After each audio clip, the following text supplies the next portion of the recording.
This is the domestic reports from Topacolate News. We're starting with a focus on politics. The African Democratic Congress in Gombe State has declared full support for a new political coalition seeking to challenge President Bola Tinubu and the ruling APC in the 2027 elections. During a meeting in Gombe on Tuesday, State Chairman Awal Bade described the alliance as a transformative movement to rescue Nigeria from stagnation, announcing that the party registers have been open across all 114 wards to admit new members. The movement is not about power grabbing. Nobody is after power grabbing. We are after Nigeria.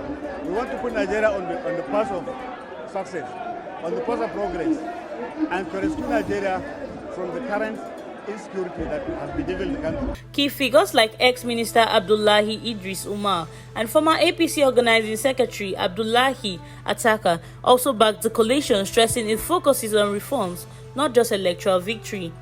Now in energy, Minister of Power Chief Adebayo Adelabu has reaffirmed the federal government's plan to implement a cost-reflective electricity tariff as part of measures to resolve the sector's 4 trillion naira debt and market liquidity crisis. Speaking in Abuja at the Mission 300 stakeholders engagement, Adelabu said the government will phase out blanket subsidies and introduce targeted support for vulnerable citizens. He highlighted ongoing reforms including boosting power generation through cleaner energy, expanding transmission infrastructure, stabilizing the national grid, and improving distribution via the Presidential Metering Initiative and World Bank-backed DSREP.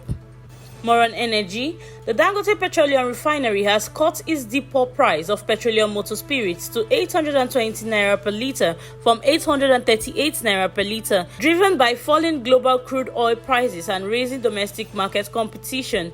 Crude oil dropped to $70 per barrel, down from $77 in June, following a ceasefire in the Israel-Iran conflict. Other depot operators also adjusted their prices.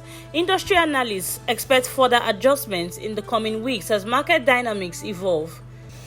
Now in international relations, the United States has announced that most non-immigrant and non-diplomatic visas issued to Nigerian citizens will now be limited to single entry and valid for only 3 months, effective immediately. In a statement from the U.S. Embassy in Abuja, the change is part of a global visa reciprocity review aimed at aligning visa policies with international security standards. Existing visas issued before July 8, 2025 remain valid.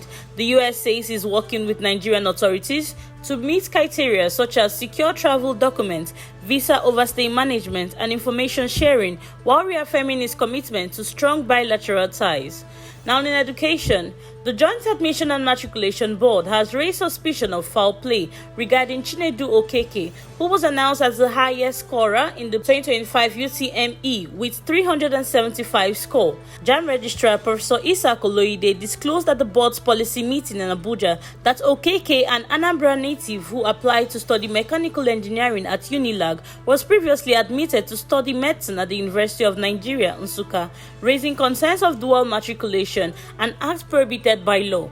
JAMB spokesperson Dr. Fabian Benjamin noted inconsistency in Okeke's report, including conflicting state of origin claims, and hinted that he may have acted as a mercenary.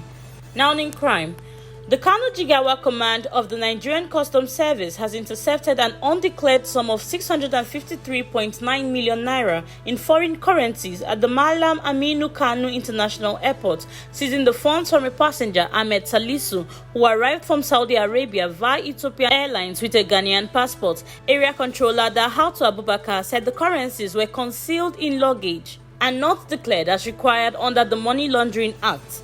The 3 suspects involved were handed over to the Economic and Financial Crimes Commission, whose Zonal Director Ibrahim Shazil reiterated the agency's commitment to curbing illicit financial flows and urged aviation stakeholders to stay alert.